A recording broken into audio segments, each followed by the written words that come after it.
Okay, good morning, everyone. I'd like to call to order the December 19th, 2024 regular meeting of the Planning Board.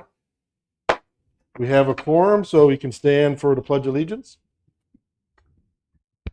I pledge allegiance to the flag of the United States of America and to the republic for which it stands, one nation, under God, indivisible, with liberty and justice for all. Because I properly highlighted my agenda, the first order of business here is a disclosure on conflict of interest. Does any member of the planning board have a conflict of interest or the appearance of a conflict of interest with regard to any item on the agenda? So please state so at this time. Richard? I do not. I do not. I do not. Okay, the first order of business is to amend or approve the agenda. Anybody have any possible amendments? The only, I thought the minutes were great. Not the minutes, Randy. I mean, the agenda. Never mind. Yes, the agenda's fine. 5.5. So need a motion to approve the agenda. I second. All approved? Aye. Aye. Agenda is approved as published. First area of public comments on agenda items. I don't see any of the public, so we can move on that. Now, Richard, consideration of the November 21st, 2024 meeting minutes. In the discussion of the text amendment concerning What page are you on? Minutes page you got, at the bottom.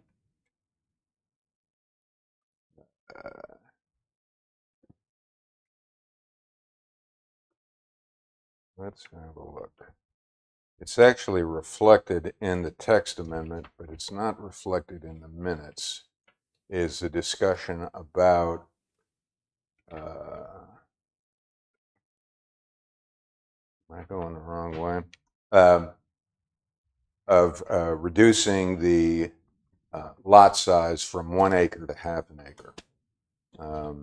It's on the tree part, right? yes. So that, It's reflected in the revised text amendment. Yeah, page 8 page 8 of the meeting minutes. of the meeting minutes. Okay. But there's no, at least I didn't see any note of Yeah. my suggestion that we reduce the requirement from 1 acre to a half acre. It's reflected in the text amendment, but I don't see it in the minutes. It's a small thing, but Yeah. So we're on page 7 is where it starts, right? Yeah. 3.35. Yeah, because the original, I don't know what you want to call it, discussion text or. yeah, the staff. So we may just want a sentence here that the original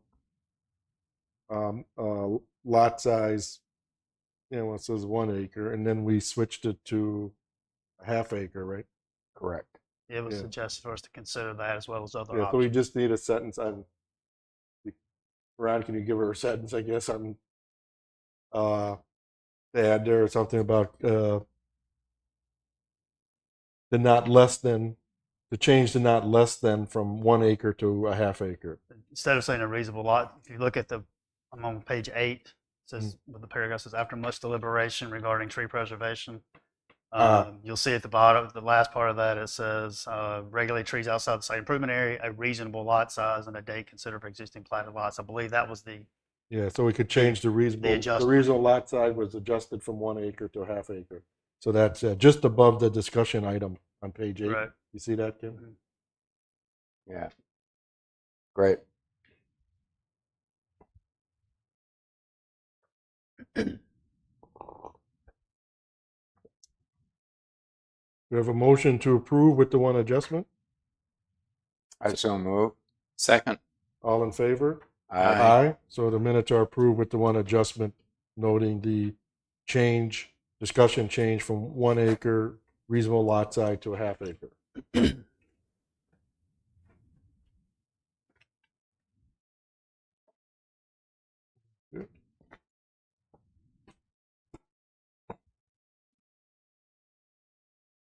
spread today. Okay. The next item, we will look at old business. And item 1 on old business is amending section, I'm the same, 3.35C, tree protection, removal of trees in residential zoning. So Ron, why don't you bring us up to speed on what we're looking at there? Sure, and my presentation, I'll just spare going into all the background if that's okay. Because there's no public here, but if I can go Public's I can go listening. the full Yeah. Public's presentation. listening. I know I can go the full presentation, which includes some of the information I talked about last time, where I could just No, I think really that's a quickly great summarize. Yep. What's your preference? idea. I would say give us the context. Just summarize. Give us the context, yeah. He's ready. Mount and for the presentation be pulled up. Go ahead. Yes, sir. All right, I'll just briefly blow through some of these then. All right, so the background is your current tree standards were modified and adopted in 2023. We have regulated trees were added as a mitigation requirement, and then the owners constructing single-family, two-family residential homes right now are experiencing issues with particularly the mitigation requirements, fitting all the required trees back on their site. So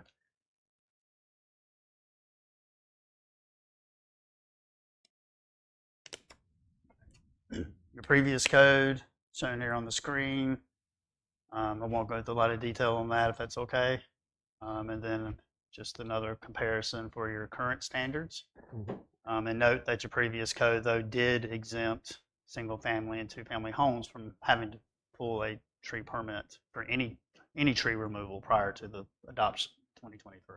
Just to clarify, did that single-family standard have an acreage limitation? Not that I No. recall. Okay. I don't believe it did.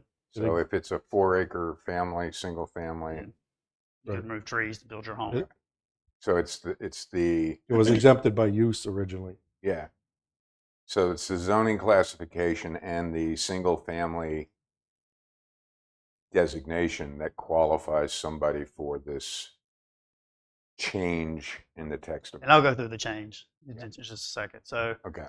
at your this next slide here is just a summary of what I believe, kind of trying to do a quick capture of what we talked about, potentially reduce the proposed 1 acre minimum lot size. And you'll see in the presentation and what we discussed with the minutes, change that to a 1/2 acre. Exempting plats, single family lots not on major and minor subdivision undergoing mass grading efforts. And then give credits to trees not in a wetland or buffer yard, not just heritage trees. So any tree that was preserved on the site that's not in a wetland or a buffer yard, give them credit instead of just credits for that heritage tree. Those were the things that I recall us talking about at your last meeting. So I have staff has revised the proposal. First one there is you'll see in red text. Regulated heritage trees removed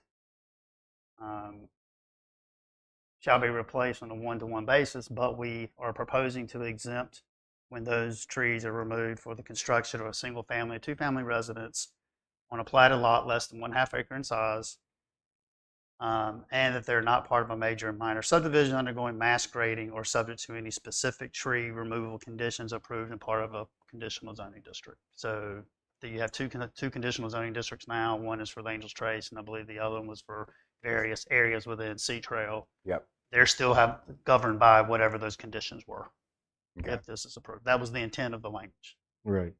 And by adding that major minor subdivision undergoing mass grading, the intent there is to make sure that those type of conditions, they're required to mitigate the trees. They basically can't put a dotted outline of a house someplace and not have to mitigate that tree because they're undergoing mass grading. They do have to mitigate it. Right. But if Right. right. But this So particular I guess if it takes 50 years for that house to be developed and that tree grows in the middle of the house, it may change. But But a subdivision who proposed to mass grade their site, including the lots itself, not just the roads and the stormwater pond, the utilities, but the lots themselves, they would not be, they would not be exempt from the standard. So, and again, the other side of the coin now, if you are building a single family house or duplex on a lot that's half acre or greater, now we get to the next We'll get to section, that you're going to section. get We'll get some into credit for what's there. But Right. should you come up short on the credit, say you remove, let's say you remove 36 inches of tree, and you get credit for 34 inches of tree, so you're too short, you're going to have to Plant one tree. plant 1 2-inch tree 2-inch tree someplace. somewhere. Right. That If you're, should be the if next you're slide. not under a half acre, which I think is reasonable. Yeah. And then I guess the worst case scenario, some odd, which I would find unbelievable, had to remove 36 inches of tree and you didn't save, there was no other trees on your lot, then you got to plant 18 2-inch trees. But I would just seem if you're in a wooded area where there's a lot of trees, the chances of being completely negative on that would be Slight. Slight. yeah, Yeah. I was right. looking for the right word. Thank you, Stuart. Slim. Right. So yeah. So why don't you talk about that item C on the next page? So we Right. see And that. I flipped item C now. So for those properties, Ron, that aren't exempt Mhm. from what we just talked about, then those trees preserved elsewhere in the lot can be granted mitigation credit where they're protected, so long as that tree is not located with a 404 wetland or a required buffer yard. And that's for the residential lots. So Good. single family. So commercial development, they're still under the current standards. Right. It does not change anything for commercial. Just want to make sure that's clear. Okay. I'm good with any questions, Stuart? So the current UDU, because we have a situation right now within Sea Trail where the developer has clear cut a lot. Now, I'm looking at this and I'm going, wait a minute. Under what regs are they currently under? So currently, they would submit their tree removal plan. Our staff would review it. First of all, if there are not any, I know about what lot you're talking about, but I don't know the specifics of that lot as far as what trees are Right. there or not. So I'm going to talk about just in general. So if current property owner wants to remove trees to build a home, Mhm. first thing they submit us is that site plan showing the trees and the trees were removed with the tree sizes. All of those trees, for example, does not meet the threshold for regulated. I'm going to pull that screen back up. Not meet the threshold for regulated or heritage. Those trees can be removed. Okay. The current code only protects regulated trees and the heritage trees. If they have trees that do qualify under the regulated or heritage, current code would say they have to mitigate them on a 1 inch to 1 inch basis. So if they remove, I'm making up a number, I have no idea what they're removing. Okay. Let's say they remove 70 inches of regulated or heritage trees. They have to replant 70 inches of regulated or heritage trees on the site. We don't say it has to be 35 2-inch trees. That's Right. the easy math. But they can do a combination of 2, 4, 6, 8-inch trees or whatever it is to get to that. Now that's the new regulation. That's the current. Current, That's okay. the current 2023. Also, if they preserve trees, heritage trees on their site that are not located in a 404 wetland, a required buffer, or a setback, they can get credit for the inches that they preserve. Now, in a situation, and this is true for many developments, where the declarant owns that lot, so technically he's a developer, okay, and they go in and clear cut. Are they governed by the old regs or the new regs, or are they So exempt? there's only one set of regs right now, They're governed by the current current today, regs. the current Right. 2023 The current- regulations. Right. without the stuff in red published here today. So if we vote on it, Yeah. whether it goes yes or no, if it goes no, the regs are just as they are. If we go yes, it then moves to the council for their approval. Right. So I don't know if this gets to your question or not. So when staff reviewed that plan Yeah. and approved it, if they were required to plant any trees back, that was noted on their approval. Okay. unless But their standing as a declarant. Okay, so this isn't a single family, this isn't a single owner. I bought the lot, I'm getting ready to build a house on it. This is the declarant of the development. Okay, in terms of their rights, they're exempt from the HOA rules and regs. Does their standing as a developer, who's developing other properties, they're developing Gulls Landing, they got 141 plats approved. I don't think it makes any difference who they are. If they're the Whoever legal the owner, applicant, the legal owner of the property, they're covered under the regs. Right. It'd be like me owning a lot and deciding to build a house and then selling it. Right. I was waiting for You can call me a question. developer. You can just call me Ron, building a house and selling it. There's no Ownership, difference. in this case, ownership doesn't matter how many, they can own Okay. 150 lots out there to come individual Well, permits to pull. I'm just concerned Okay. because North Carolina planned community laws do give special standing to declarants. We've run up against this problem in Sea Trail quite a bit. So I just want to make sure that in terms of this, because we have an example right now, okay? They've gone in at the corner of, oh God, I should know. I drive down that street every day. But they've gone in and clear cut probably a half a dozen trees that would qualify under this. Now, I'm assuming they've provided a plan They did. and, you know, it'd be nice to have a confirmation of that. But I'm trying to understand if there's something in terms of their standing as a declarant that, and it sounds like it doesn't. Nothing I'm aware of. Okay. And typically the town doesn't enforce Mhm. POA rules anyway. So we don't have the ability to enforce any rules. Sea Trail setback could be 10 feet, ours is 7.5 feet, or whatever it is. When they come in for permit, we're gonna tell them 7.5 feet. Right. And that if they do something different than that, if they don't comply with the planned communities HOA requirements, then that's a private issue between that owner and the Right. POA. But the tree abatement rules stand no matter what their classification is in terms of an HOA, declarant, whatever. Again, we're only going to enforce our rules. We can't. So if the POA had additional standards, that's something you guys have Right, to govern right. from a POA perspective. Okay. All right. Thank you. Stuart? I still have a question about why they can't count trees in the setbacks or the buffer yards or the wetlands. I mean, in my mind, the tree that they're saving in a setback is probably the most important tree. We did for single family and residential. I did take the setback out. That was part of our conversation.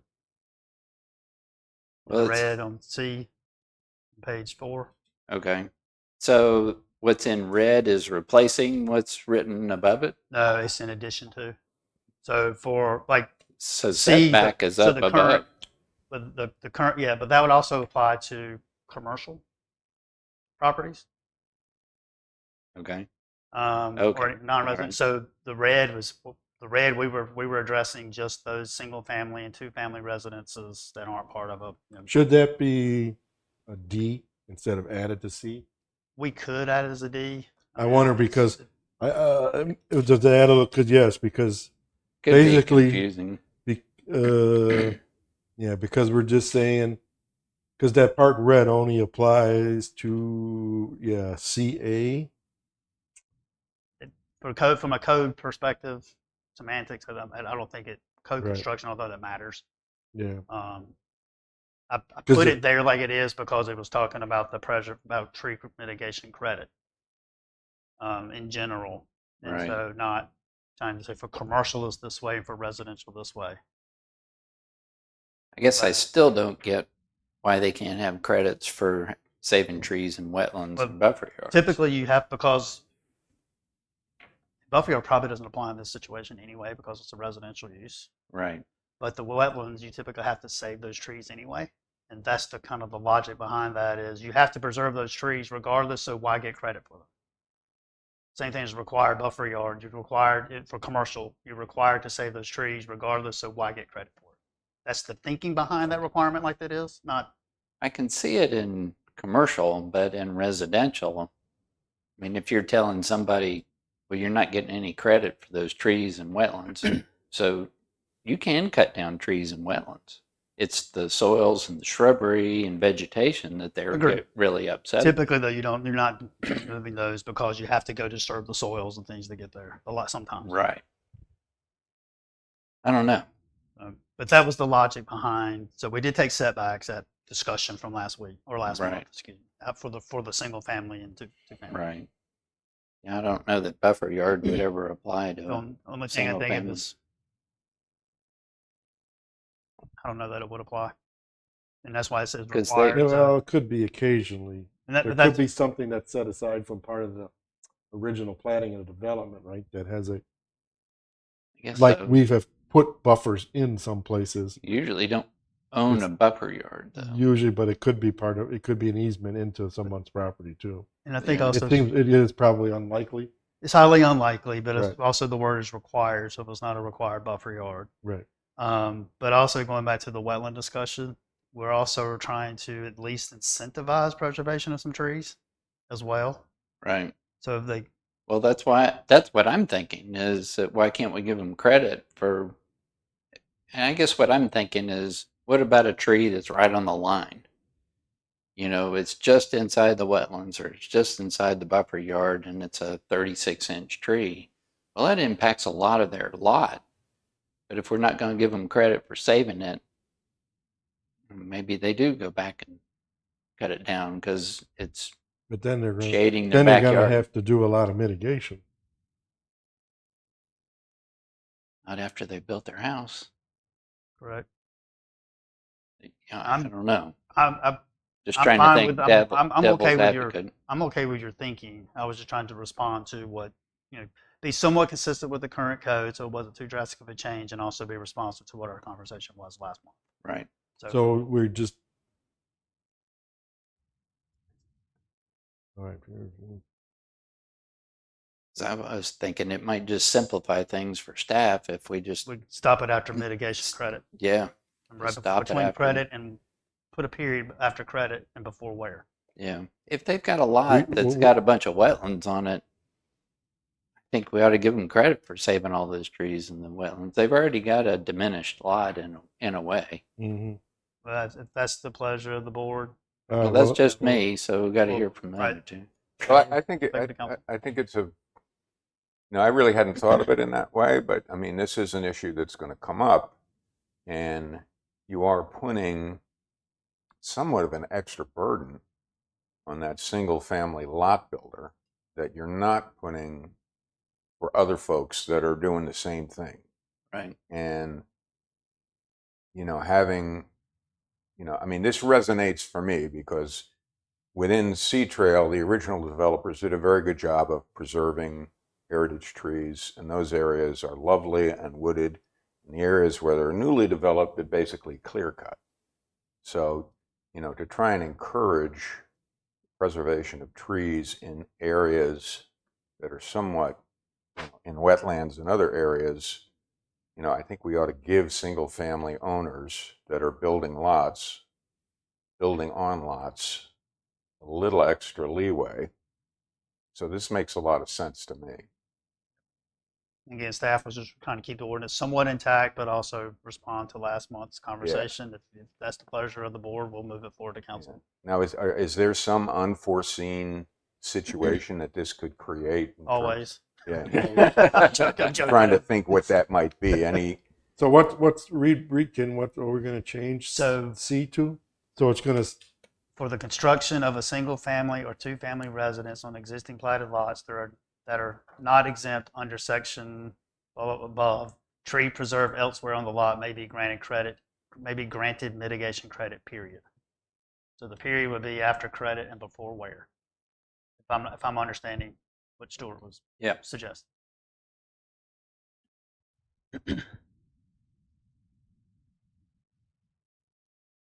so that basically says any tree saved on their lot, really. They get Correct. credit for. Right. Anywhere. Correct. Even in the setbacks, if there happens to be some sort of buffer there Yep. for some other reason. Seems like that's That more saves more tree. more encouraging of saving To trees. save the tree. Right. Obviously couldn't And this would include right-of-ways, all that stuff. outside of this private property. Right of ways would be On public their lot. on the Okay. lot. on their lot. Yeah. Right. So, right. So if the tree, well, that's any tree though, right? So they're getting some credit for like loblolly pines. Tree's a tree. They still serve the same function as other trees. Right. Soil, they help erosion control. They convert, CO to oxygen, Yep. et cetera. Habitat opportunities for. Well, I think our original intent was try to save more trees. We don't want, I think our intent has been save middle-aged and mature trees wherever possible to not have a pile of 2-inch trees. So Correct. I think this does agree, this change would concur with our spirit of what we're trying to do is Yeah. save middle-aged and healthy mature trees Right. wherever possible. Right. And then where it's not possible, then replant for the future. Right. Right. And I Yeah. think when you, for instance, when you drive through Ocean Ridge, the vast majority of the trees in that community that give it kind of a wooded ambience are loblolly pines. Mhm. There's not a lot of heritage trees, but the effect is you're driving through a wooded, lovely, ambient neighborhood that has Yeah. preserved a sense of So its original I'm okay forest. with that. I'm good with that change. Yeah, I'm good with Richard, it you're good too. with it? Do we Thank you, need to Stuart. do we need to talk about the sentence up above? Yeah. That's for everybody, huh? That's for the Well, that's got to be for That's commercial commercial, industrial, or office or development. major subdivision right. kind of stuff. Mhm. I think I'm okay with leaving Yeah, that for I'd leave them that. Yeah, I would too. because Mhm. they're looking at a whole big project and they, Right. they're going to save the trees in the wetlands because they don't want to be in there. Right. Okay. So on this paragraph C, page 4 here, the first part we leave as design, and we just modify the modification to end it with the word mitigation credit period, and we strike everything from where protected all the way to buffer yard. So for co-construction, did you want to change that to letter D or just keep it like it is? No, leave it like I'm, it I'm, is. I'm fine either way. Leave it like it is. Yeah, I think it's fine. Yeah, that's fine. So can we, do we need to send this back to staff to Nope. give us? No, we We can do can this. vote Fantastic. on, based on what I'm hearing, we'll have to take a vote on consistency statement and recommendation. So planning board summary A. So we need a motion before that. Do I read it first or get it? I always forget. Do we get a motion before? I'll read it. and then- Sorry, I would get the motion, then the consistency statement, however you want to do it. Either way is fine. As long as you have the consistency statement, that's the important thing. The motion and consistency statement, however, So we need a motion. to vote. semantics. You could, motion can include it.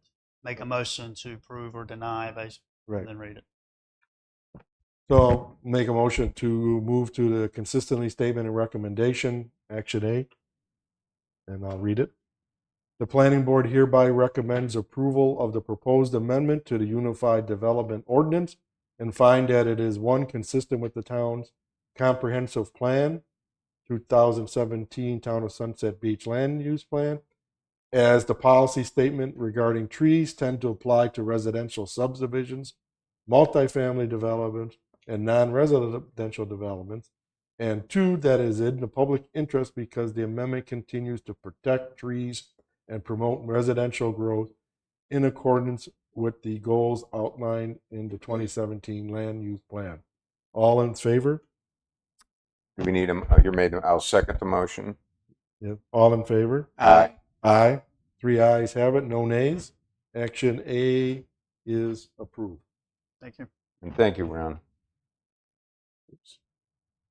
Thank you.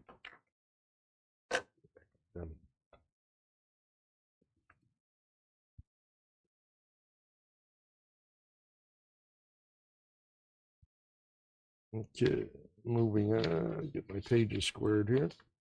The next item on our agenda is 5.2, which is the update from staff on filling and grading and excavation requirements on the mainland.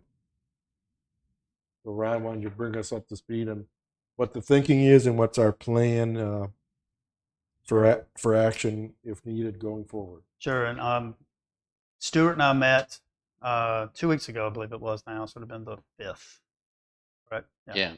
So 2 weeks after your planning board meeting, 2 weeks before this one, just we had Thanksgiving week and so forth, so we were able to get together sooner. We reviewed the filling and grading standards, and Stuart, please add on where you deem appropriate. We both believe some type of changes for the mainland should occur. Yep. This one size fits all, and I say one size here. If I can just flip over to that,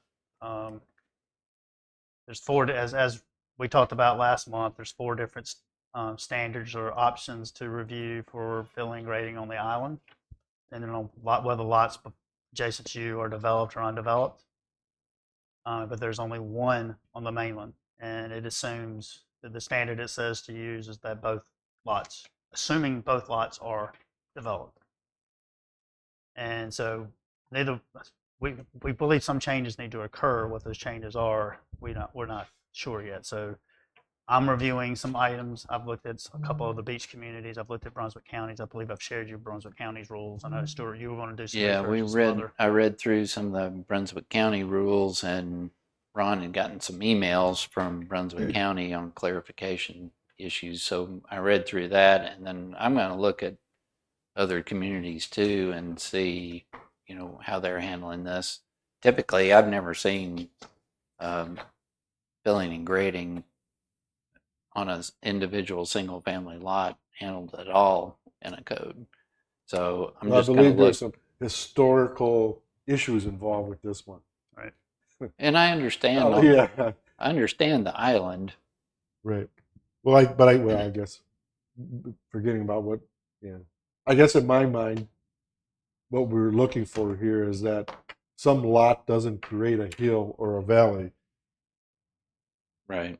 that it's somewhat consistent with the area or the road. I don't know how to get, this obviously is correct if it is that state, essentially, right?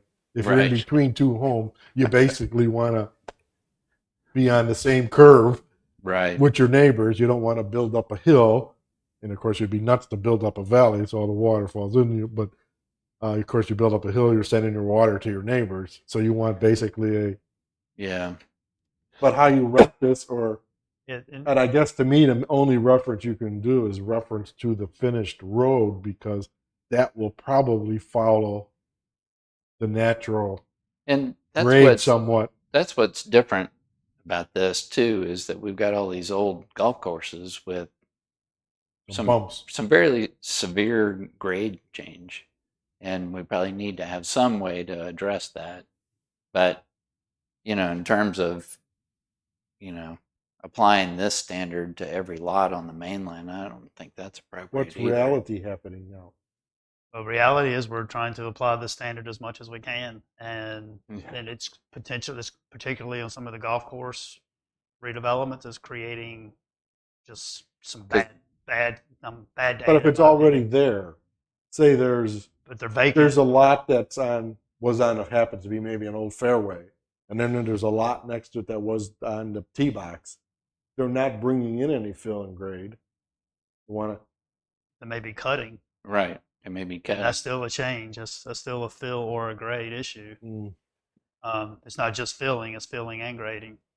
Yeah, and Ron had an example of a lady wanted to fill in a ditch, and another lady a lot wants to fill in one side of the lot, and it's over 4 inches, which throws it into the Brunswick County criteria. So we got to be careful. Yeah, so we're, and obviously you have situations too where maybe even that standard on the screen, if a piece of property is on a septic tank and they got to bring in more fill to qualify to get their health, the code allows it, Right. but you still may create some drainage issues on the neighboring property because that property is now being developed, may have to bring in 6 or 8 inches of additional topsoil, which then causes it to drain to the properties next door. Which then changes the average if you go into Yes. this average thing. So This isn't impacted by the ratio of impervious to pervious. it does not impact that. No. So right now we're It's 45% for Right. new developments in town. But is there a way as I think I see the problem in that the grading can create runoff issues for an adjacent property. And typically the way we solve that is to say, hey, if you're going to do this, you've got to find a spot on your lot where this water can go. The first inch and a half, Yeah. or inch and a half of water. Yeah, we Now- do have the storage for a single-family home. We do have those stormwater, I call stormwater management plan is required to show how you can capture that water on your site and then do a slow release. Right. Now, is that a solution to this issue, or is that just adding it's more a different- complications? It's just to me, it's a different issue. Maybe Stuart as an engineer, you see it the same, but I see it's a different issue. Yeah, Okay. that's kind of a different issue. It's more addressing the impervious Right. issue. But I do think we need some language about how to deal with it. But this averaging thing is just, it's So I think not feasible. what So, I like to do is Stuart and I continue to do some research. If you don't want to use too much of your time, but anytime you can provide, and we can bring I'm something to you retired, back in no problem. January, February timeframe. It's not an item that I think, we have 10 applicants waiting for it to be resolved. But I think as But we something that have, needs to be fixed. something needs to be fixed. Yeah. So, Yeah. I mean, I guess in looking at the dots here, where I'm at, waiting for further, is the first dot seem clearly yes, right? An overall mass grading plan for subdivision should control the filling in and grading for the subdivision. Yeah. And then the second dot, the one filling and grading stand for the mainland don't work effectively in all cases. I think we all agree on that. Yeah. The one standard cannot. And then, of course, comes down to the question then staff will review Brunswick County as we have already done and then going forward. So I guess I would agree that needs to continue so we can kind of come up with some sort of reasonable fix for this. And I'm also trying to pull some other beach communities and things to see. And Stuart was going to pull some communities he was Yeah. familiar with as well. And we'll just see if there's any common ground. And So I guess we agree that continue to move forward with the Yeah. research I mean, this. on a steady pace but without. we'll do another update on next month. Whether or not we have ordinances to put in front of you is a different story, but we can provide you another update. Yeah. Sounds good. That sounds good. Yep. Because I mean, this, and because the golf course issue, for instance, back in the development where I live, there's a huge issue with, we have a fairway that's fairly high in terms of the overall grading that then drains down into a fairly affluent area, which then drains down to the hole beneath it, which then drains down to the pond. And, I talk to my neighbors and they're like, and the drainage issues on the course have not been handled very well. A lot of their drainage is antiquated. They're making those changes, but this resonates pretty strongly in certain pockets of the community. Sure. In terms of how do we fix this? Well, I think more importantly, how do we don't screw it up? Yeah, true. That's what we want. We're at Do no harm. do no Okay, harm. yeah. For this, Yeah. I'd like to take a deliberate approach to make sure we Yeah, are. so let's Yeah. continue with we'll continue with the research and try to so we don't have to not only mess up an individual homeowner, but mess up the general. I don't know what you call it. Yeah, it would be Drainage interesting. pattern. Drainage, a hydrologic pattern of the Right. grounds in that area. Yeah. Okay, the next one, we move on to now a new business. 6.1, which is section 3.24A, driveway connections, duplex dwelling units. Ron, and of course, this is on the island only, right? Because we're looking at BR1, BR2, well, no, CR1 can be anywhere. It's primarily island, but And it are BB1. for those specific. And I guess maybe some first question is why is CR1 in this list? I have to look into the history on that. Huh? Palm Cove. They're in CR1? Oh, I should have pulled the map out and looked at it. Oh, Palm Cove. Oh, boy. So this is an ordinance amendment that town has asked me to pursue or process. Put in for review this meeting. I believe it has something to do with the parking on the island. At least it has more background than I do on this. Where they're trying to designate parking along the streets for public right of way. Uh-huh. and identifying certain driveway widths for single family and duplex development. Is that correct, Lisa? I believe this is coming from the parking committee? Town No, council. that came from council. Town council. Did not come Coming from town council. This is coming from town council.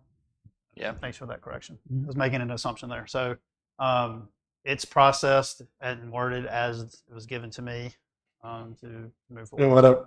and as we've talked before on this, trying to sort where it's coming from. The difference that we see in this, I guess, is what I see as the difference is our current language says when you have a duplex and you've decided to split your driveway in two, that hasn't changed. You either get one 20-footer or two 10-footers. That current language says you have a minimum of 20 feet in between. We don't say edge to edge, but I think it's inferred. I don't know if we need to say it. And what this change says is you will have 20 feet. In other words, you can't go 20, 21, 22, 23, 24, 25, 26, 27, 28, 29, 30. On a 60-foot lot, you could be 30 and have met the code as is. This is saying you need to put exactly 20 feet between your. I don't know if staff will concur, is what town council is looking at. 20 feet creates a parking spot. And we did discuss this when we created this on a UDO change, is we wanted a if they have two absolutely designated driveway, this is their driveway, you park in front of their driveway, Right. but they would leave enough room in between to put a parking spot. It's not their driveway. Right. But I think what the council has figured out maybe through there is that if you look at the two properties adjacent to them, if they go to the edge of this works out perfectly in a 50-foot lot, the way I see it. Right. If you got a 60-foot lot, which my understanding is there's quite a few of them on the island, you could end up with 30 feet between the two driveways. Right. Which is still only one spot. Right. And then the house next to it, if they do the same thing, you don't have one between their driveways. Think about left and right of the. Right. So by making them bring them in to 20 feet, it will potentially or most likely on lots wider than 50 leave space in between the left and right driveway of the adjacent lots. So there's an open gap to park in, I believe is what we're going to get to. And I know council, at least one or two council members have spent some time looking at this and kind of mapping out and measuring out on maps and so forth, how to designate. If you think of a 50-foot lot, you got what, 5-foot setbacks, right? So you take 50 minus 10, Right. you got 40 left, right? You take two 10s, And you got 20. you got 20 left, you get the 20 in the middle. If you have a 60-foot lot, if you do the same math, you end up with 30 in the middle if they just make straight striped driveways. Right. Or they don't put their garages somewhere in or whatever. But what this frees up is spots on the edges or on the lot line Right. between the two. So really the change we're looking at here is changing where we have just minimum of 20, which allows over 20, is to say it's 20. As I gather is the change. That is, I had conversations with members of council last week, and this is the change that they want. And I've had that specific I don't question. think we need, I thought about it when I read, do we need to say that's edge to edge, not center line? It's assumed to be edge to edge. Yes. Right. So someone, if I'm understanding this, someone with a 60-foot lot, all they need to provide in terms of restriction in the right of way is 20 feet. 20 feet between the two driveways.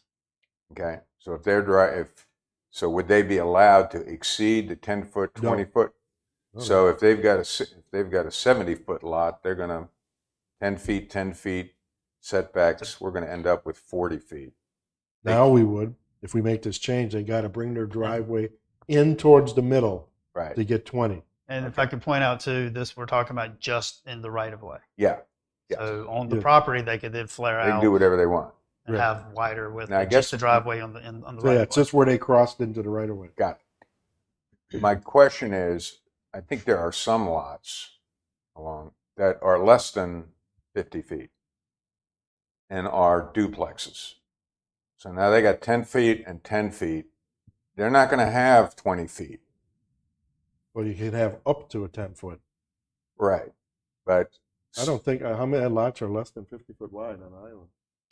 I don't think there's any Mm, that are less than 50. You know, I just eyeballed it, but I looked at it. I said, I don't, you know, I think 10 and 10, they're going to have maybe 18 feet, 15 feet.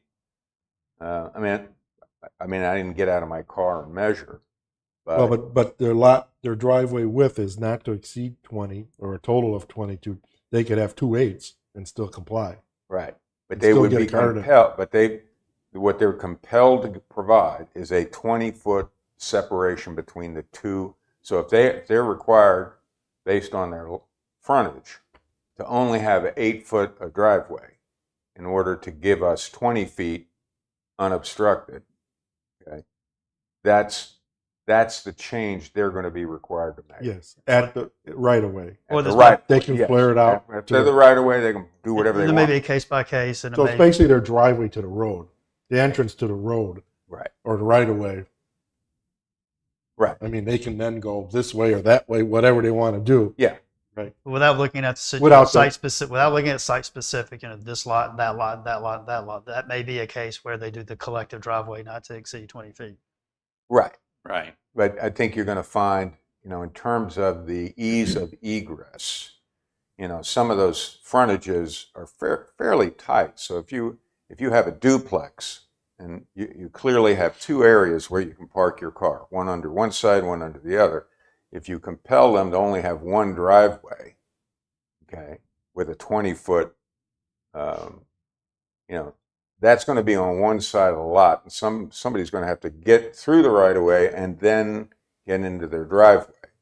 Which, I mean, if that's what we have to compel them to do, that's what they're going to have Or to they do. could put it center and then divide it out. You're right. They can put it in the center and make, Center. if it's that driveway narrow of a flare. lot, say there are some 45-foot, I don't know if there Right, are now. yeah. I mean, they can put their 20 feet in the middle and then you make a Y afterwards and go, But that 20-foot in the middle we wouldn't get the benefit of a 20-foot segregated place where people could park. But if it's center, you may have enough on the you may have outside. on the outside then. Right. So, but that parking spot might gap two lots, Yes, which is who cares? which is fine. It's on the right of way. And the Yeah, lot line don't yeah, go out there. Anyway. Okay. All right. So my understanding, council spent quite a bit of time doing the math, if you will, and Yeah. this is what they're Yeah. comfortable with Yeah. pursuing. And this reflects that discussion. And the only other Here's question I conversation. had, Ron, which is just a semantics. The last sentence, there is no maximum width requirement beyond the street right of way. It's on the property. I'm just wondering, is beyond the right word there? Beyond the street right of way. On private property or It Yeah, says we there might- is no maximum width required beyond which way is beyond? yeah. It's on Yeah. the private. The intent. So is I on was the thinking, private do we want to property go side. before, prior to, inside the right of way? I'm not sure. At first I knew what we were talking about. Or Then I'm how wondering about if outside outside? outside the street, there is no maximum width outside. the street right of way. Well, I guess I put down the word inside because I was thinking it's on your property, inside your property. In my can- world, inside, and I think Stuart's world, Yeah. inside the right of way means you're within the right of way. How Yeah. about within? No requirement within the Can we street right of way. can we Nope. include the measurement of the right of way? I mean, I think when I talk to residents, they're completely Oh, they have no It can clue vary. what that They all means. change. it all it can changes. Just vary. changes. Yeah. Yeah. Okay. And All right, even never mind. and let's just and just for So my question is to make sure we beyond. After I read it a few times, said, is that really the best way we want? Maybe you. Outside makes sense to me, but we'll look at it. Okay. And answer your question, we'll go about the right of way.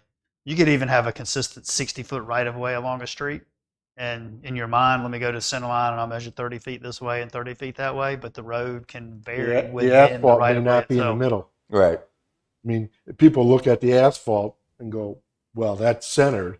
But believe me, I bet you most of them are not centered. Based on how they rolled out the asphalt, did they go a little that way and then go a little that way and then go a Okay. little that? So it's hard to say. Right. So in essence, the width of the right of way can vary slightly Right. from 27th Street to First. Okay. So, All right. Well, I have a couple of questions Yes. before we go on. One, this is coming from council, right?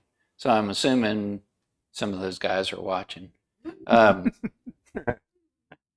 um,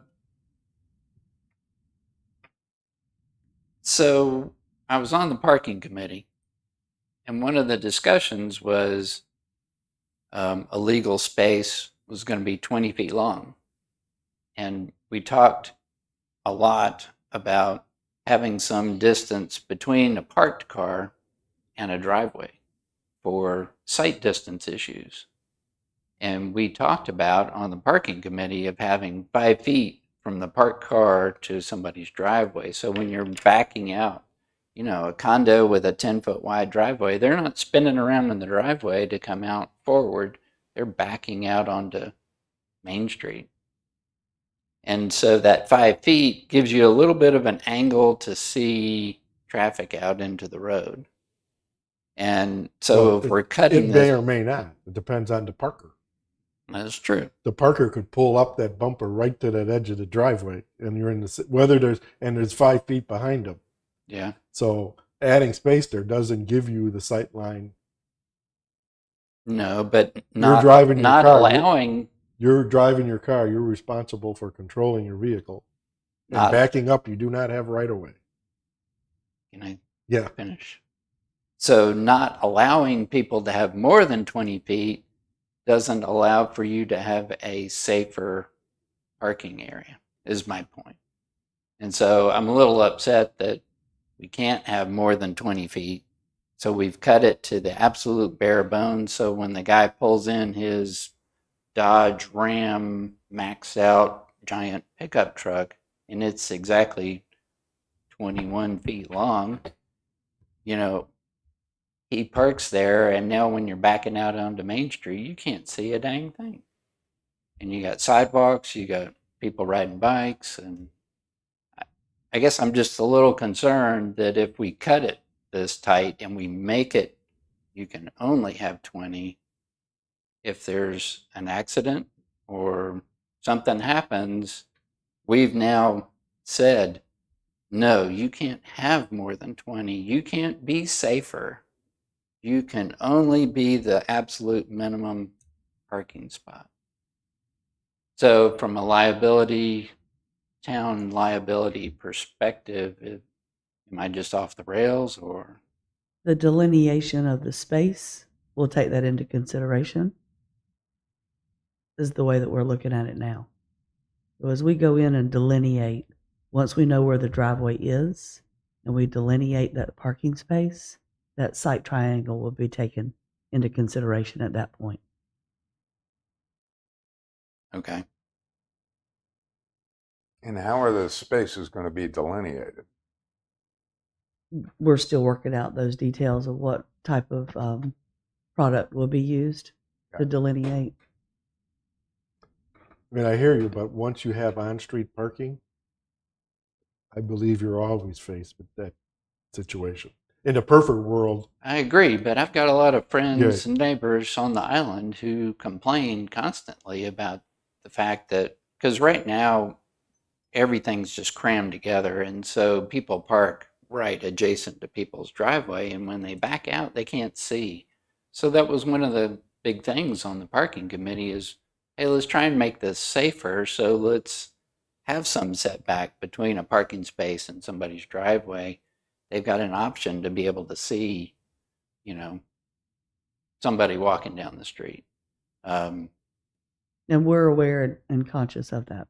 Okay. While I have you, I was going to bring this up later, but I was on the parking committee. I've been on the planning board for a year. As far as I know, this is the first item that's come to the planning board related to parking on the island. And I guess I don't understand why we haven't been involved as a group in any of these parking discussions. And now it looked to me like the council was going to approve the layout of the new parking lot. And in my mind, that needs to come to the planning board. The new parking lot probably will come to the planning board. Okay. The only thing that they are approving is the actual lease of the land that the parking lot would be constructed on. But if it's land use, But it just has like- to come to the planning Just board. like this parking lot did come before us. Correct. First, they purchased the land, if I remember correctly, Mhm. and then created an engineering design, and then Mm-hmm. came here just like the town came just like they were a developer. Okay, good. So That's the way it should Right, be. yeah. Anything's a major I site plan. guess I see what you, from a sort of mental thing, the council probably, once they approve the lease or approve an engineering appropriation to hire an engineering to see a plan, they'll probably have a plan in their mind, but really as the owner and developer, they're still going to need our approval. Right. I guess I'm not sure how they would look at their conflict of interest statement at that point. But none of them have a financial gain in it, so they Right. don't have a conflict of So interest. might have to clear that up on that statement, is that it's for the town benefit, not for, Mhm. right. And I do agree that adding street parking is creating site deficiencies for the driveway. But And again, why But don't we get to see any of this? It's all I don't been think we have any control over what happens on the right of way. It's between the town and the state, right? Mhm. This is the It's only not- thing that it- you have control None of our over. right of ways covered by our UDO. Other than major subdivision. And when a new subdivision comes in. right. Mhm. So on a pre-existing, the right-of-way is outside of our purview.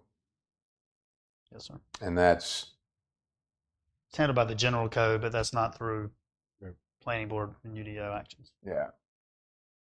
The other two ordinances that are being considered are in general code. They're dealing with parking. Okay. All right. All right. Get off my I soapbox. equally struggled with this one for a while until I kind of got what they're trying to get. I won't leave you out, I promise. Okay. Okay. Because in some respects, the way parking is, and I hesitate to use the word defined, I think it creates as many of these issues as when we're going to clearly define the lots. Because right now, I mean, you drive down Main Street, it's kind of, you scratch your head and go, well, can I park here? And sometimes you're not even aware that you're butt up against the driveway. Right. So you So, can't tell. Well, I think that's one of their trying to tell where a parking spot is and a driveway is trying to clearly delineate that. So here's the parking spot. Here's the driveway. It's up to the person parking to use, obviously by law, stay in the parking spot first Right. of all. yeah. But of course, you could push an edge, but you hope somebody like centers the vehicle when they're parking to try to, knowing that there's a driveway behind them and a clearly delineated driveway in front of them. So you are relying on common sense, which I know is a reach sometimes. Careful. Right. Well, But you would hope that if you have a if you have a big truck or whatever, I guess you try to find them. But just knowing that there's two driveway there, and you could probably see the car parked there in the driveway with the rear bumper, Right. that guy's going to have to back out, and the person behind you is going to try to center it. But yeah, you are relying. All you can best is give them the delineations of where your spot is and where your spot is not. Let's keep the driveways clear, because someone parking in front of someone's driveway is, And, Not and right. do we have code that enfranchises beach patrol or the police to enforce? I mean, if somebody parks outside of what's delineated, in most communities, you get a ticket. The town council has hired a management firm that will take care of all the parking enforcement.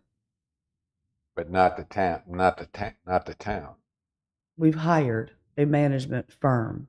I understand. take but care of now, all the once parking. those parking spots have been delineated and it's season, and somebody cheats a little bit, is not in the delineated parking spot, They who get, gets to write them a ticket? That firm, that firm has the right to write them a ticket. And we can rely on them to enforce this? absolutely. And what In if- addition to the town police department. Can They're enforce as well. already writing tickets for it. Okay. Mhm. All right. Well, I don't. This is obviously devil's in the details that the council's going to struggle with as they. And of course, Move whatever, forward. if we move this, if we're about to either do or not, I mean, the council, of course, not only have they suggested it, but they will have a look at it and public hearing probably or whatever. Correct. Go So I do have another question. ahead.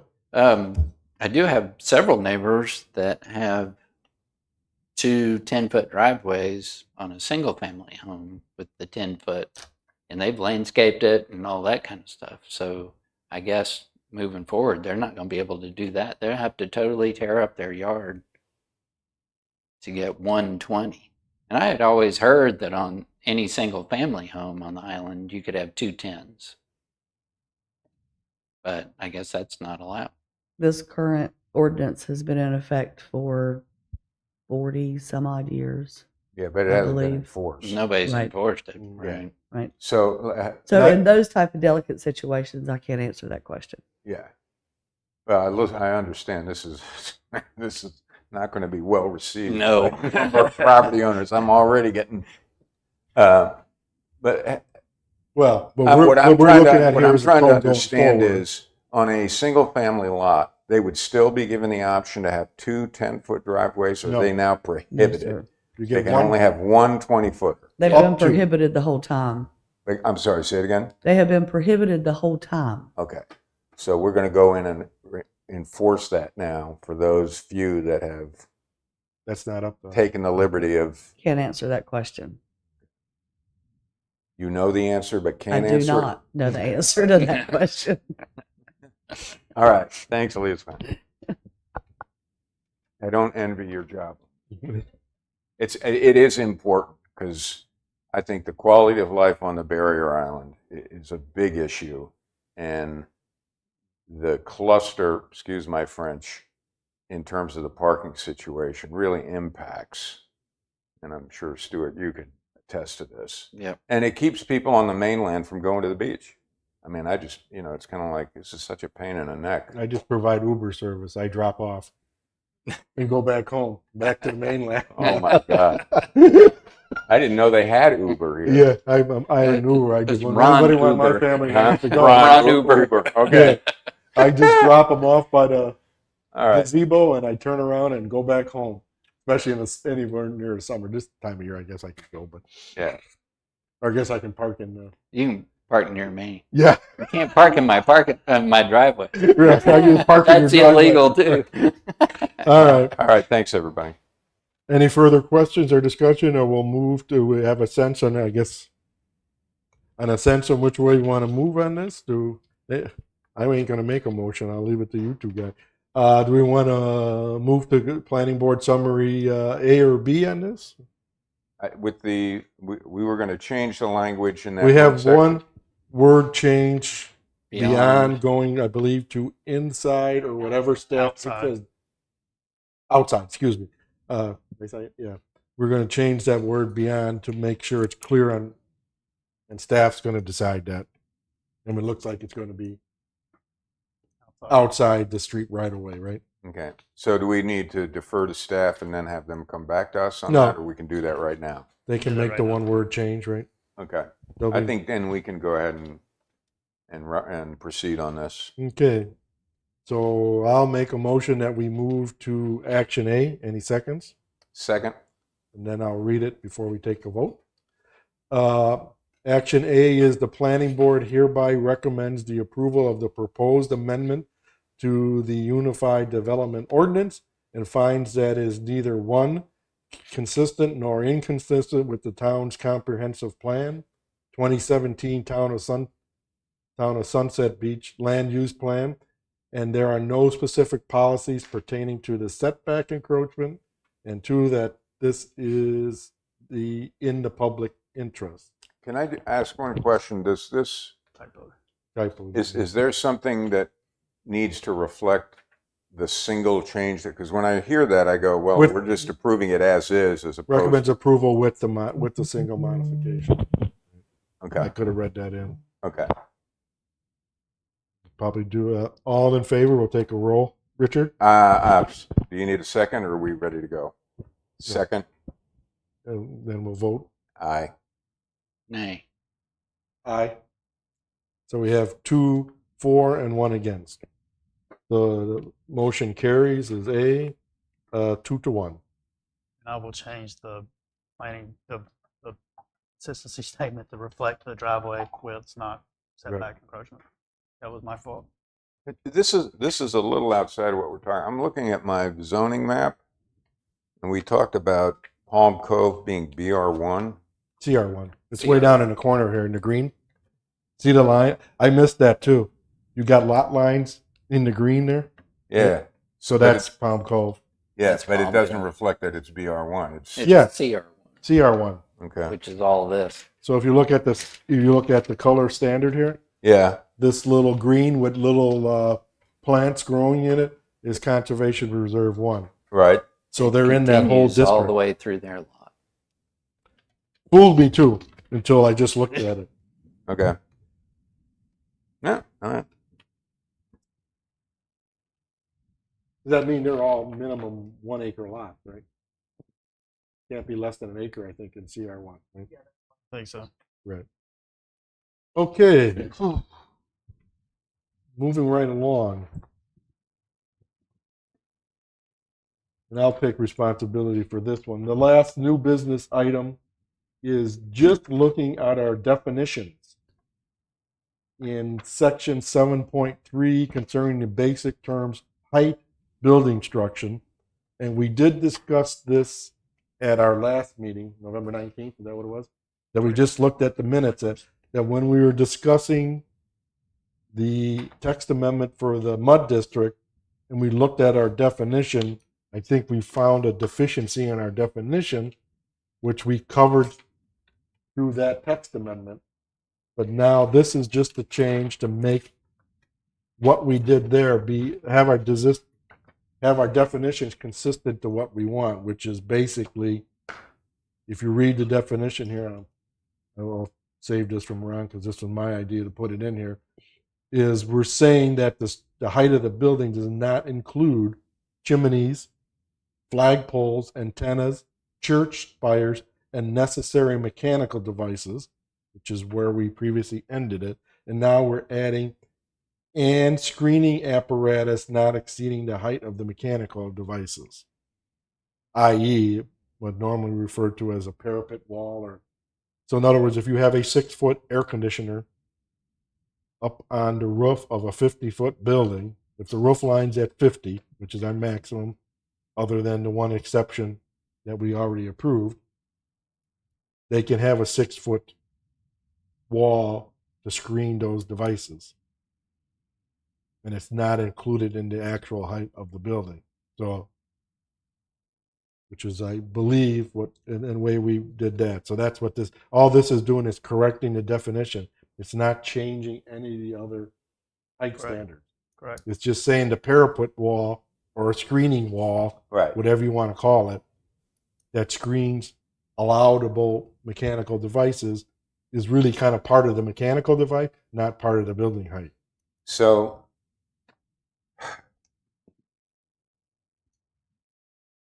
are there built-in restrictions in terms of the heights of the mechanical devices?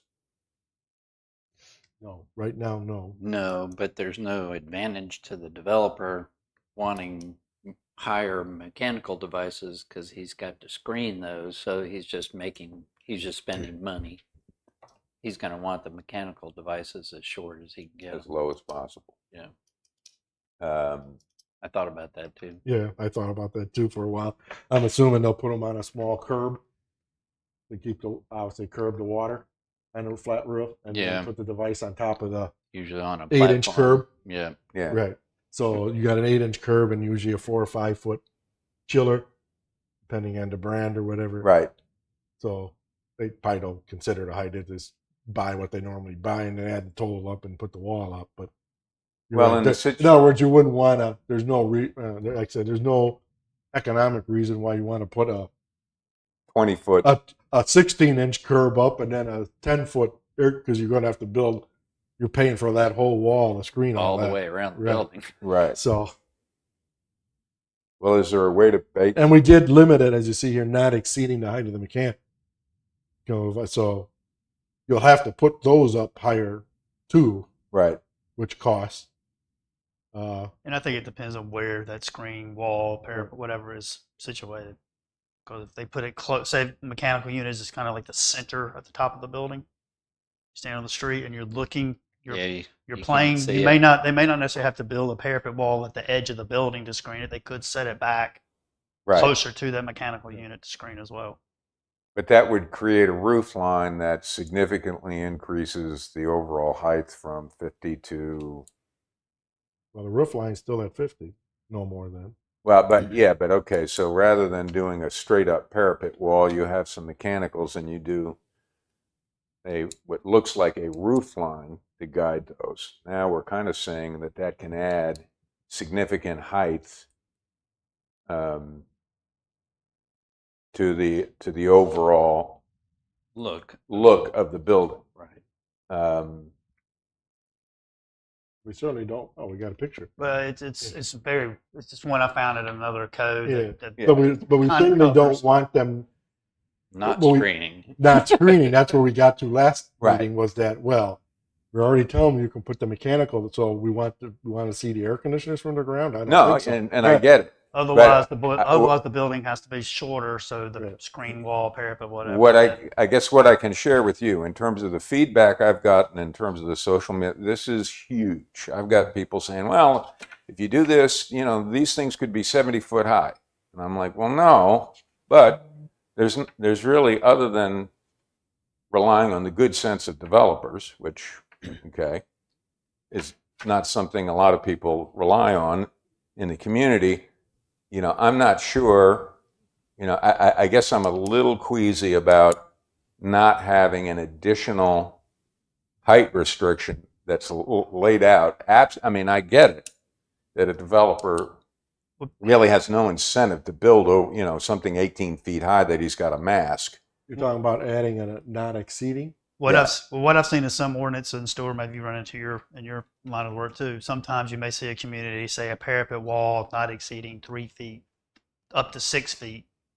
I'm saying 3 feet, 4 feet, 5. Whatever that community's magic number was, Right. would be exempt from a height regulation. And if you go over that, then Then you're subject to height requirements. you get back into the height requirement. Yeah. So does that, are we suggesting additional language or no? That's the pleasure of your board. I mean, I've responded to this based on my conversation with Ron, but also based on the conversation I believe we had. Right now, week. they're limited to the height of the mechanical devices. I guess we could put a comma in. Not exceeding, and then give them a not exceeding number.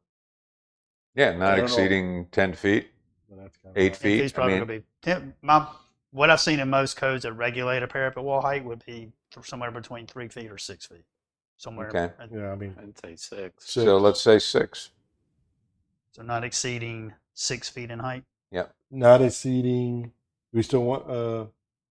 You want to replace the of mechanical devices, or just Or keep that and say, or 6 feet, whichever is greater. Now, the only less, situation whichever's where, less. and whichever is less? the only situation that and this has to do with the kind of tentative, is in some situations you have elevator mechanicals that need to be of 10 feet. Now, what happens then? Elevator mechanical typically is within a closed structure already, right? It's usually No, walled. if It's you usually have walled, a, right? if you And have that would a be part of the mechanical building, elevator, right? not a hydraulic, the lift portions are above it. It's in a little house. So that'd be So- part of the For the building, building height. because it's not a mechanical device sitting out in the open. It's not something that we would normally have been required to be screened. Right. Right. Right. So that's part of the structure. It's not one of these exceptions. It's not a Correct. chimney, not a flagpole, not an antenna, not a church spire, not a mechanical device. Right. It's part of the structure enclosing a mechanical device. So that is its own screening. Well, screening and It's part of, but weatherproofing. it's part of the building, and And it's as part of the the- town's definition is part of the building. I Yeah. guess, yeah. So there's that type of structure, and then I guess what came up before is the stairway roof access instead of a scuttle hole, ladder roof access. If you have a stairwell and a door, of course, that's 10 if the feet. door's 6'8", and you got Part an of the 8-foot building. roof, you got a 10-foot structure there, but that's not a mechanical device. It's part of the part of the building. Mhm. Right. So as part of the building, it would be restricted to 50 feet, which, Yeah. Right. so, I mean, they can have two ways of doing it. You can have the walk-up stairwell with a door, okay, Right. which is nice Okay. for accessing the roof, or you go with the scuttle hole and you ladder up from the upper level, right. which how a lot of flat roof buildings are. You have the little, again, a curb and a scuttle hole cover, and you go up through the scuttle hole to get on the Right. roof. So in essence, we would be restricting in that situation. That's the way they'd have to go. And this Or, current or they put a 40-foot roof line with the Yeah. with and the then- 10-foot little Right. door access if they want to be able to stroll out onto the roof, which Right. But if they want to go 4 stories, this is how they got to deal with the top story. Okay. So what is the language Yeah, that we read need back to the add to language this we to read. do we're that? just so let me put it up on the screen here too. I won't be able to put the word but after mechanical devices, or I would add or 6 feet, whichever is less. Period. so we go and screening apparatus not exceeding the height of the mechanical devices. And limited to 6 feet from the roof line. Not exceeding 6. I think we should say not exceeding the height of. Let's do it this way: not exceeding the height of 6 feet, or the height of the mechanical devices, whichever is less. Perfect. Right. Yep. We That's just fine. end it with the whichever is less. Yes. Right. Yes. Does that Stuart, make you sense to comfortable with everyone? that? Yeah. So we go and screening apparatus not exceeding the height of 6 feet, or the height of the mechanical devices, whichever is less. Now, do we need to include language that would require in that parapet to adhere to the cosmetic standards that we had on Okay, the? so No, that's in the that's elsewhere. that's elsewhere in the Okay, code. so we're covered. This is just the definition of how This you is measure just the height. allowing the screening to be Okay, excluded from the roof height if it's just screening mechanical devices. got it. All right.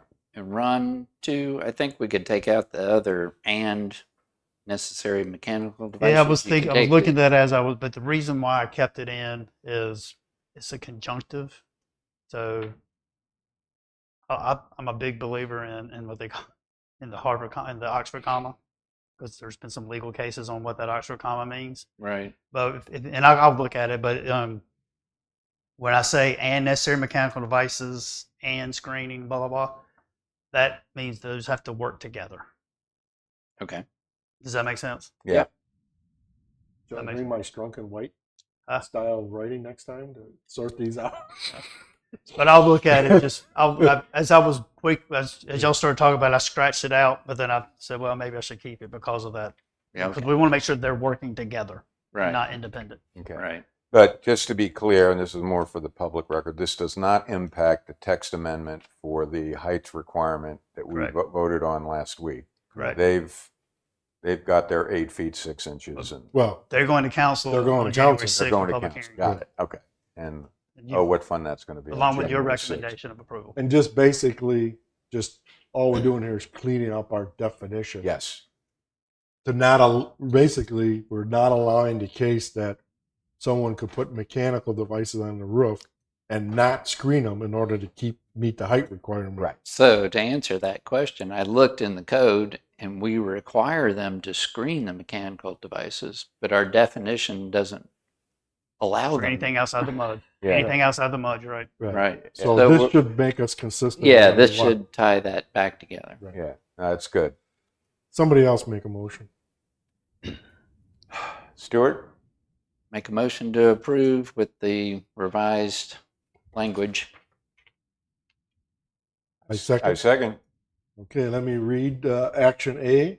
The planning board hereby recommends approval of the proposed amendment with the modifications discussed herein to the Unified Development Ordinance and finds that it is one, consistent with the town's comprehensive plan, 2017 Town of Sunset Beach Land Use Plan, as the amendment allows mechanical screening to be included in the building height calculations without increasing the actual height of the building.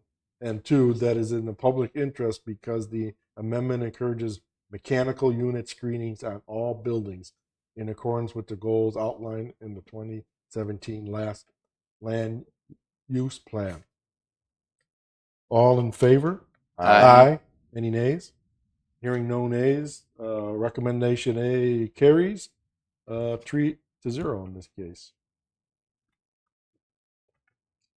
Okay, next on our list is any administrative issues. And the one we always ask, save anybody from asking any updates on our fifth ETJ numbers. Are they having interviews or whatever? Interviews are scheduled for later on today. Yep. And the UDO has been updated and is online. And you all have fresh new copies. Excellent, thank you. Excellent, thank you. Thanks to Kimberly. Good job. Yeah. So are interviews going on for the 2 planning board spots that are coming up in Yes, sir. February? Mm-hmm. I'll be there. And do you have anything else? I just want to real quickly, I have 2 slides that I want to bring up to your attention regarding some legislative items that the General Assembly has approved, and we're going through the code to see if there's any changes to your code. And I've got some topics just real quickly I'm not prepared to answer a bunch of questions on them because I don't know the impact yet, but just kind of things I've identified in my quick review of those legislative items that we're going to look at for potential modifications to your code to be brought into compliance. My understanding is that they're, and I'm not sure if the veto was upheld or denied, but there was legislation that would prohibit. First item. Okay, got it. Downsizing limitations. Yeah, Thank the you. veto Yep. was overridden, so it's now Yeah, so law today. I won't go into a lot of specifics on any of these, but there's been about 4 or 5 session laws, as well as the Senate Bill 382 that was approved in November. Governor vetoed, then both the state House and the Senate have overridden the governor's veto. That's the first one, the downzoning Yep. limitations. And what that is going to do is, or has done at this point, is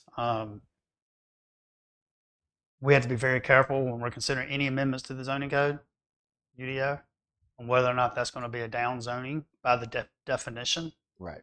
And if so, then we need to get all the permission from all the property owners that are zoned that particular way to make that change. Yeah. One And of the big changes on that was before the legislation was approved, a town could downzone properties on its own accord. Right.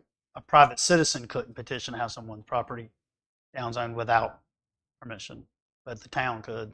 They've taken that stipulation away, or that allowance away, and they've also added to that definition. So we're hopeful that there may be some technical corrections coming in 2025 that may clarify What is that? what it is, and whether or not it can be, even that particular part, be repealed.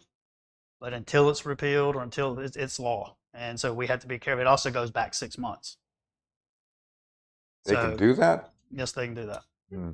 Yes, they can do that. Oh, So that's just lovely. So I don't have a lot of information. I mean, I have Yeah. the bill, but it could have some major ramifications on local government's ability to zone, because you also have the dichotomy where we always, the state says update your comprehensive plans over a period every so often, and your zoning code or UDO has to be compliant, consistent with your comp plan. So if your comp plan changes direction and changes policy, you have to so there's some competing factors.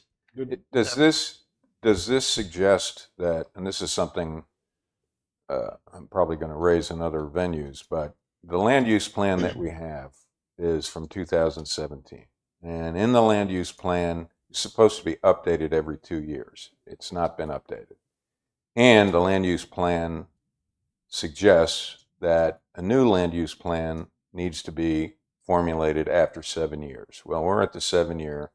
So is in light of these new, do we need to approach the subject of either amending the current land use plan or starting from scratch? And because right now the land use plan is relying on data, some of which is from 2010. The most recent data is from 2015. And I don't think it reflects a lot of what is happening and what is about to happen that we need to have as guidance that we can hold up when we act on matters concerning this. Am I out of line here, or I mean, Generally, huh? generally, but Thank don't you, know. Ron. I mean, I take that as high praise. well, I think what he's saying is essentially correct. But how much? I mean, at some point, how much unused land do we have? Right. I mean, it's all fine and great to create a nice book, but in reality, how much is left to? Well, we have Why? the entire mud district, and obviously, one of the issues that's going to be coming up with this, now that we've increased the height requirement, is now we're gonna be making decisions about how the mud district needs to be developed. And I don't think that's really spelled out in the land use plan. There's some general statements about it, but I think the implications in terms of where we are, do we want to focus on developing the mud district, or are we just going to, because the alternative is there's just going to be development up 179 and 904 that's in much more of a strip mall, one-off, drive-in, drive-out model. Well, it's in the overlay district. It's covered by the overlay district, Right. which is all of Sunset Boulevard, correct? Up to the corner, just about. Mm-hmm. And of course, the mud has their own rules.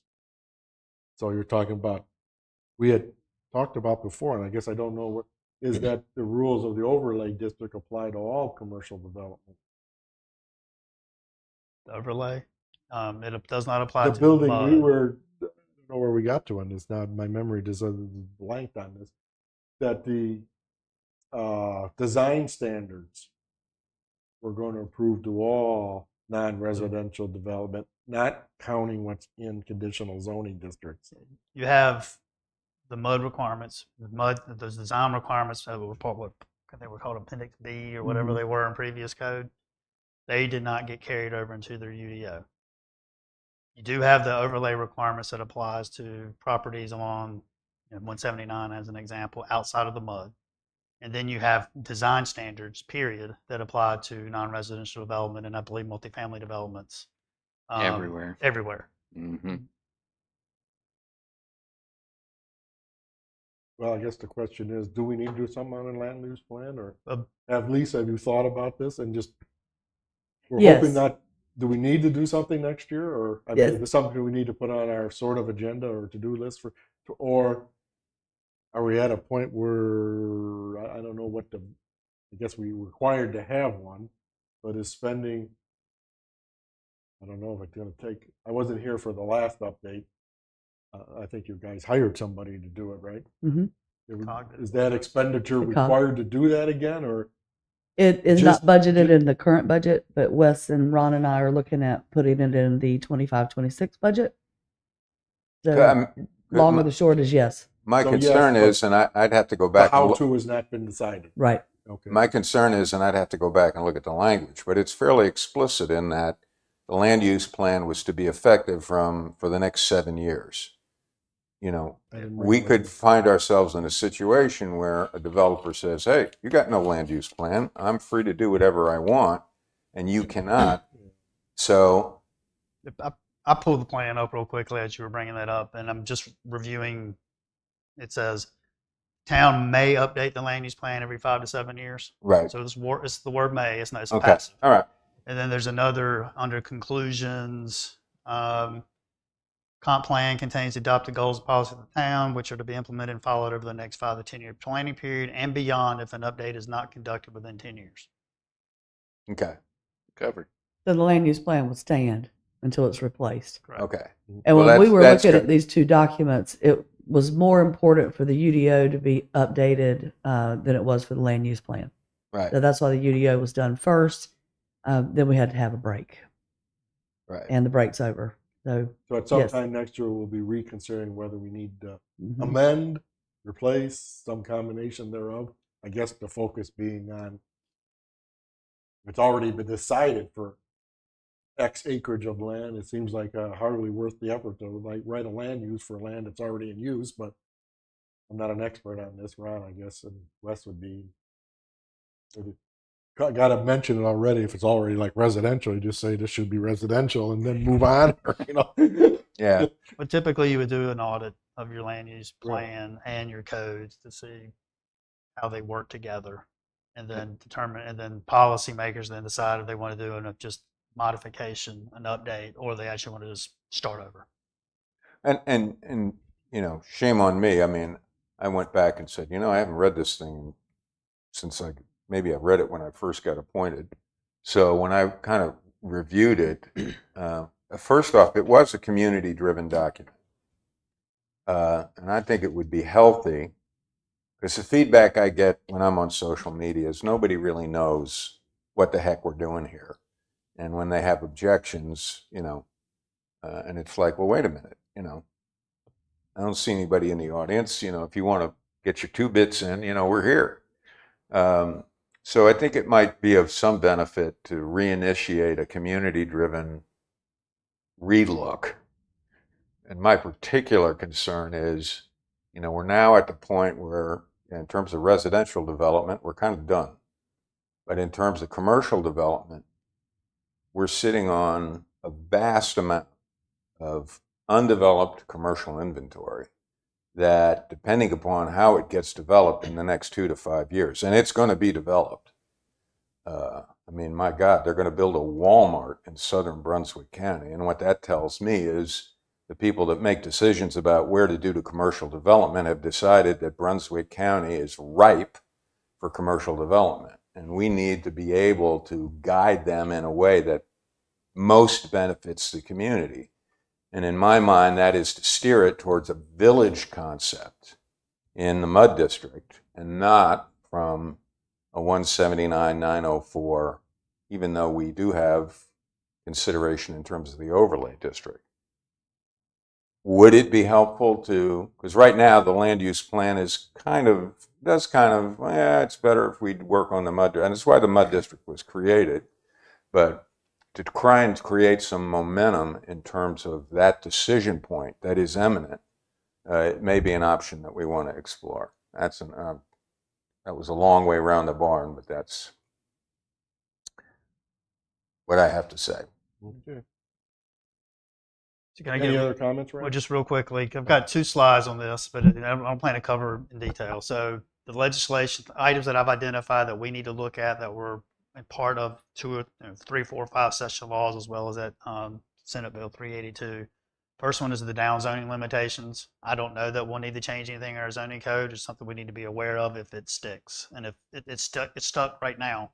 It's something we need to be aware of as we move forward. There's also a residential building code now applies up to 3 and 4 units. So what I don't know is, does that mean we need everywhere we say single family and 2 family? Do we need to change that to 3 and 4 family? I don't think we do, but I want to make sure that's the case. And if so, you'll see some modifications moving forward. There's some And items that would impact MR3. potentially. or it could have been, we talked about tree preservation today. Yeah. But it is residential code, building code, not necessarily land use code. So that's where I want to get comfortable before I Okay. say we have to go change everything or we don't have to change anything. There was some legislation about battery charge security fencing around uses that are not in a residential district. We cannot exclude them. We have to allow them. On premises sign removal, and what that would hit is someone has a sign that maybe was grandfathered in or vested in, and now they want to move it, but the current code wouldn't allow that sign to be relocated, require you to bring it in compliance. That legislation now would say that if that sign's along the road and you move it from point A to point B on the site, we have to allow it. So I want to see what the ramifications are to see if we need to do any changes to our code as a result of that language.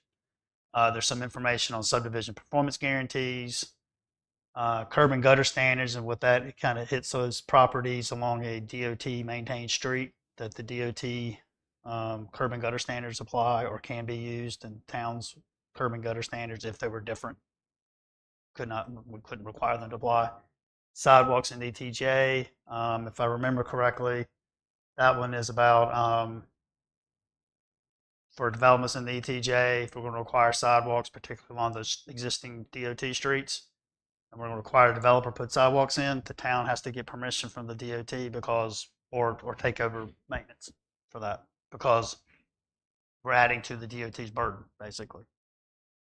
So is this going to make it more difficult to get sidewalks done or less? Let's see. Applies to subdivisions of 20 lots or less, and it's in an ETJ.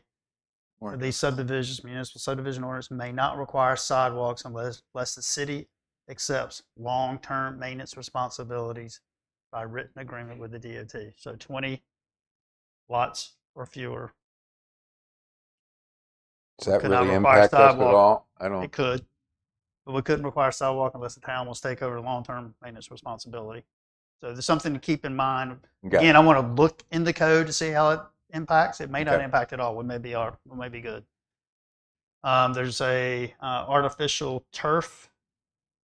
We now, if it's artificial turf that is manufactured to allow water to drain and it's installed to those standards, we have to exempt it from build upon area, and from the impervious definition.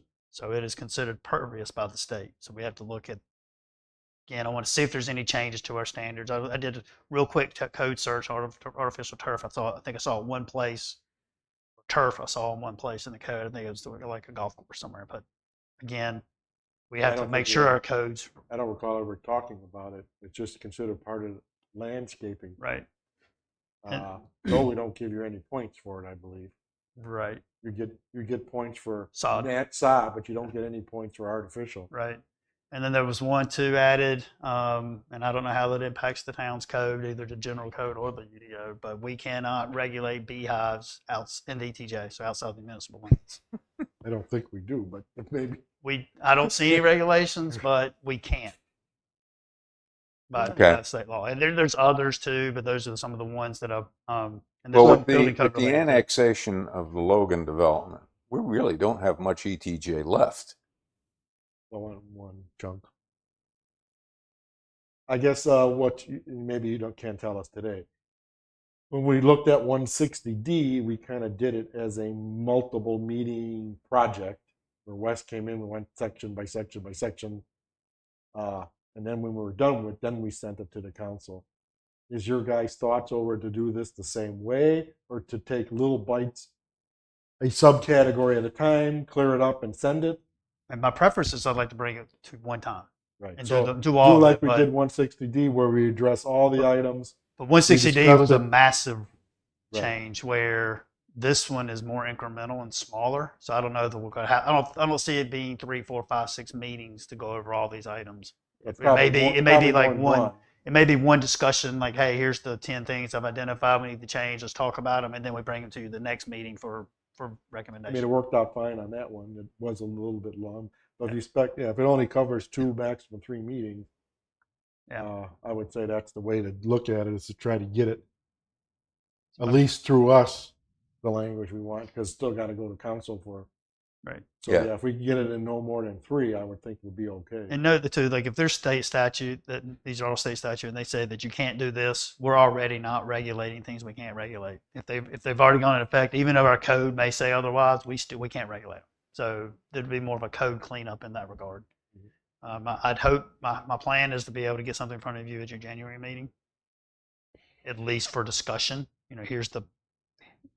But I was wanting to bring it to your attention so you weren't surprised. So at this Okay. point for January, we'll maybe start on this one. We got block length. We talked about a while was to be in January, right? And I think there's one other thing That that was the model homes. Grading. and the grading.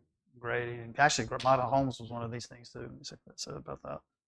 So right now, I think that's all we got, right? Those 4 items possibly: block length, the grading, the Model home. model homes, and then possibly, let's just call it recent legislation. Legislative updates. So is that what we got for January right now? Yep. There's no other submittals of No site plan subdivisions for submittals. those? I've been in conversation with a few things, so I think we'll see some things here soon in 2025, but nothing has been submitted at this time. In terms of the conditional zoning requests that are outstanding, do we have anything coming in for those for in the foreseeable future? Nothing with Angel Trace, and I've had some conversations with some engineers for some of the CZ pods or CZ areas on Sea Trail, but nothing concrete, and not more of trying to figure out schedules and processes, and I did not talk to any specific area. Okay.